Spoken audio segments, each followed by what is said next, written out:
Bifurcation केलेलं आहे कास्टच्या संदर्भात. त्या संदर्भात काही ठिकाणी समर्थन आहे, काही ठिकाणी विरोध आहे, अशी आंदोलनं केली जाणार आहेत. याबद्दल आपली भूमिका काय आहे? पक्षाची काय भूमिका आहे मला माहित नाही, पण माझी भूमिका आहे का सगळ्यांना कुठेही त्याच्यात अधिक वाद होणार नाही निर्माण, समतोल कसा राखला जाईल हा एक खरं तर प्रयत्न केला पाहिजे.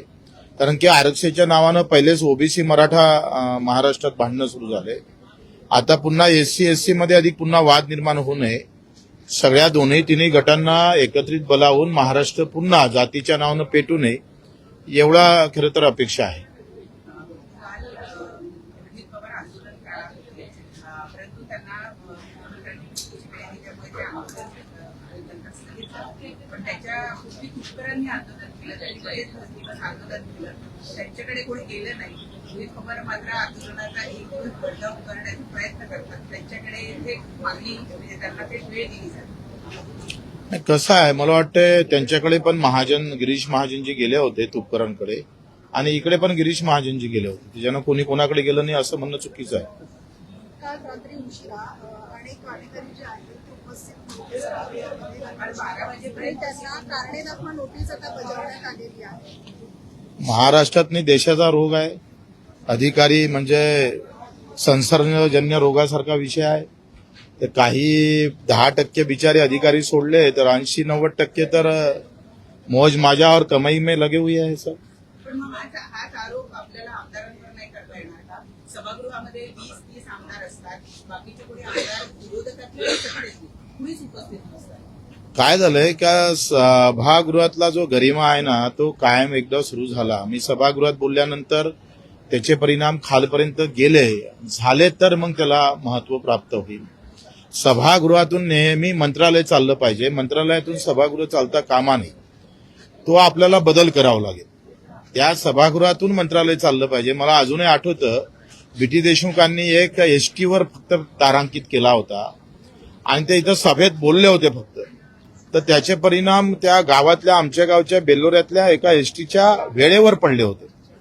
म्हणजे एवढे परिणाम सभागृहातल्या बोलण्याचा, तिथल्या प्रश्नाचा, तिथले जे आयुध वापरतो त्याचा परिणाम आम्ही पाहतोय. जिथपर्यंत खालपर्यंत पोहोचत नाही तोपर्यंत त्या बोलण्यावर तिथं काही फार महत्व प्राप्त होत नाही. समाधान होते, बोलणाऱ्याचं समाधान होते. समाधान जनतेचं झालं पाहिजे ना. आता जनतेचं समाधान होत नाही हे दुर्दैव आहे.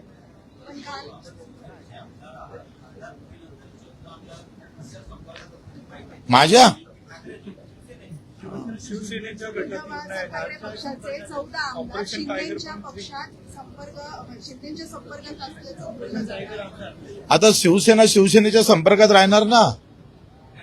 त्यात ह्याच्यात वेगळं काय सांगा. पाणी पाणी से मिलने वाला है.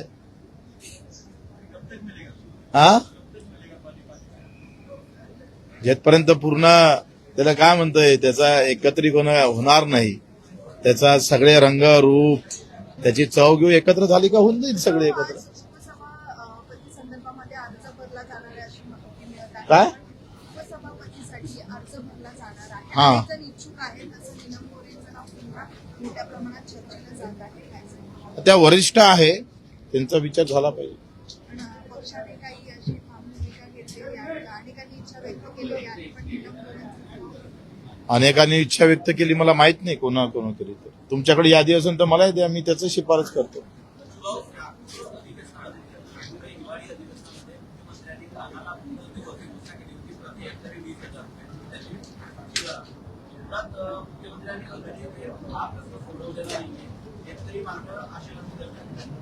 एक तर धानाचं बोनस आहे, धानाची खरेदी थांबलेली होती, हरभऱ्याची खरेदी थांबली होती, आणि याच्यामध्ये प्रचंड करप्शन पण आहे काही ठिकाणी. ते खरं तर काढून टाकलं पाहिजे.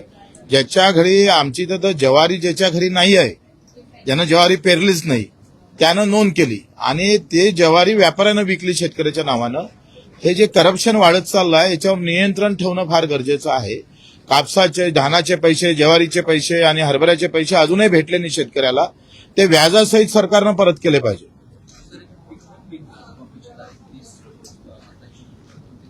मला वाटतं 5 जुलै जे काही पीक कर्ज माफीची तारीख समोर ढकलली त्याच्यातून मला फार आशा आहे. कारण त्याच्यातल्या दुरुस्त्या आता त्याच्यात मला वाटतं येणार. कारण ते लगेच केलं असतं तर दुरुस्त्या आल्या नसत्या. त्या जेव्हा समोर सरकल्या गेली त्याच्यामुळे त्या दुरस्त्यासहित कर्जमाफीची शासन निर्णय निघेल अशा अपेक्षा आहे. सर, आज तुम्ही एक लक्षवेधी मांडणार आहात. ही लक्षवेधी ग्रामीण भागामध्ये संगणक परिचालन त्या संदर्भातली आहे. नेमका काय विषय आहे? आता संगणक परिचालकाचा मानधन किंवा त्याचं देखरेख ज्या कंपनीला दिलं ती कंपनी वर्षाला 250 कोटी रुपये कमावतं, काही न करता कमावतं. आमचं म्हणणं आहे त्या कंपनीला 250 कोटी देता कशाला? तुम्ही डायरेक्ट संगणकाला ते द्या ना त्याच्या ह्याच्यात. त्याच्यावर नियंत्रण, त्याच्यावर लक्ष ठेवण्यासाठी जर अशा पद्धतीनं कंपनीला कारण नसताना पैसे जातं, हा घोळ आहे. म्हणजे वर्षाला नाही म्हटलं तरी 1000 ते 2000 कोटी रुपये आपण जास्त देतो कारण नसताना, ते थांबले पाहिजे.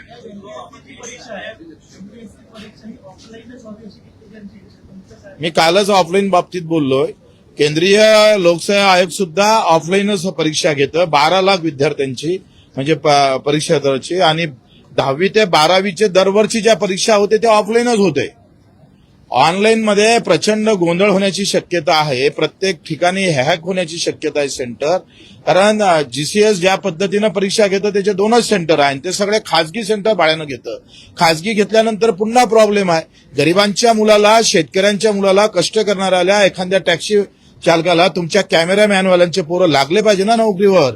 पैशातून जर असे पेपर फुटले आणि जर हॅक झाले ऑनलाईनला, त्याच्या मुभा जास्त आहे फुटण्याच्या. कारण एखादं सॉफ्टवेअर वापरलं तरी फुटू शकतंय, आणि म्हणून ते ऑफलाईनला ते फार कठीण जातं. म्हणून मला असं वाटतं का केंद्रीय लोकसेवा आयोग जर ऑफलाईन परीक्षा घेतं, बाकीचे 4-5 राज्य ऑफलाईन घेतं, तर महाराष्ट्र लोकसेवा आयोगानं ते ऑफलाईन घेतलं पाहिजे. आणि मला तर असं वाटतं ब्रिगेडियर बसवला पाहिजे, त्याच्या हाती एक बंदूक दिली पाहिजे, नाही तर चाकू दिला पाहिजे, आणि असं काही झालं तर त्याला खुपसलं पाहिजे.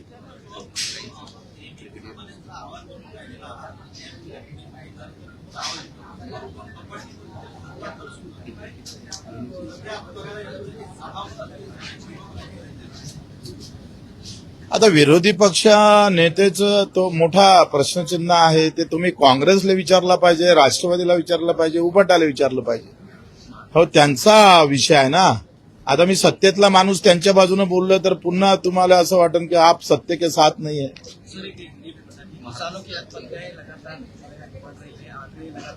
आत्महत्या के लिए पूरा जो कि आज हो रही है वो केंद्र सरकार, राज्य सरकार, इनका नियोजन का अभाव है. प्रशासकीय जो अभाव ये है, अवस्था है, वो इन लोगों के लिए और ज्यादा महत्वपूर्ण उस तरह से आगे आना जरूरी है. लेकिन आज हम देखते हैं कि भाई मैंने बोला था कि सब जो योजना है सरकार की वो खत्म करो और 2 योजना चालू रखो. एक तो हमारी जो फसल है किसान को, उसको जो दाम है वो जो दाम जिस तरह से हमने सिफारिश की राज्य सरकार ने, उस तरीके से मिलना चाहिए. अगर नहीं दाम दे सकते तो खर्चा कम करने की ताकत रखना चाहिए. खर्चा कम करने के लिए बोईनी से कटनी तक जो भी खर्चा आता है वो एमआरएस में अगर उसमें उसे एडजस्ट किया तो खर्चा कम होगा, और खर्चा कम होगा तो मुनाफा आएगा.